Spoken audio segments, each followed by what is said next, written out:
आदरणीय बंधु नमस्कार। मैं चर्चा करना चाहूँगा, बीते 2 दिन पहले दिल्ली के अंदर हुई एक दर्दनाक घटना कि एक बेसमेंट के अंदर पानी आने से कई बच्चों की मृत्यु हो गई। वे बच्चे यूपीएससी की कोचिंग के लिए दिल्ली गए थे।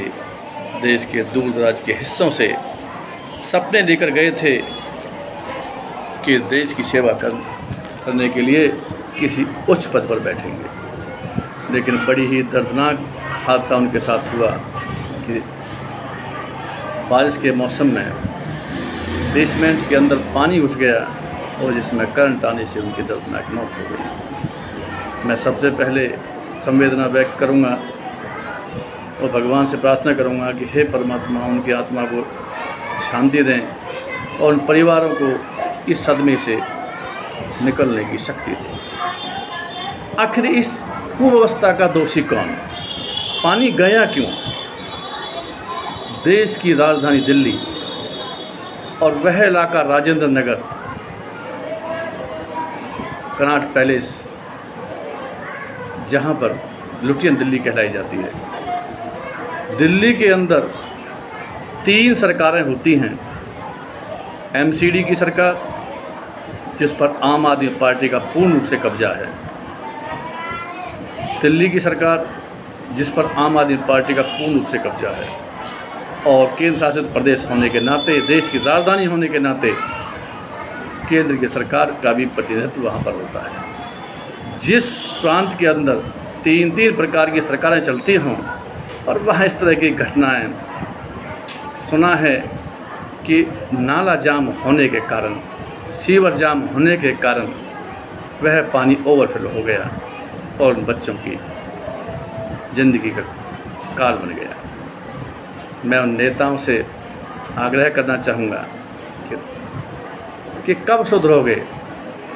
कल संसद के अंदर हंगामा कर रहे हैं, बीजेपी वाले कह रहे हैं आम आदमी पार्टी दोषी है, आम आदमी पार्टी कह रही है कि बीजेपी दोषी है, एलजी दोषी है।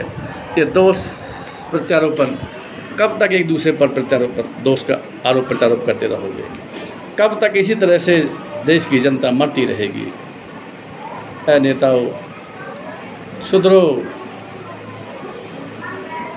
ये अन्याय, ये अत्याचार जो आप जनता के साथ में कर रहे हैं, एक नाले की सफाई ना होना, सीवर की सफाई ना होना, हजारों अरबों करोड़ों के बजट पास होते हैं, कागज़ों में काम हो जाते हैं और जनता देखती रह जाती है।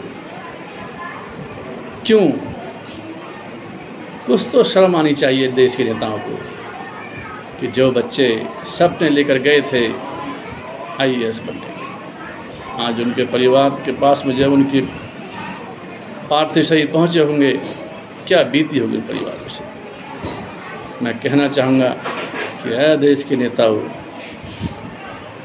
यदि तुम में से किसी एक का भी बच्चा इस तरह से मरा हुआ होता तो तुम्हारी आंखें अवश्य खुलती, लेकिन जनता पर तुमको रहम नहीं आता। वही जनता जो तुम्हारे लिए वोट करती है, सपोर्ट करती है, जी जान लगा देती है जनता अपने अपने नेताओं के लिए, और मिलता क्या है? हादसा होने के बाद केवल एक दूसरे पर दोषारोपण, प्रत्यारोपण और बाद में मुद्दा बनाया जाता है। यदि ये मुद्दा पहले ही बनाया जाता किसी भी पार्टी के द्वारा, किसी नेता के द्वारा, किसी अधिकारी के द्वारा, तो यह हादसा टल सकता था।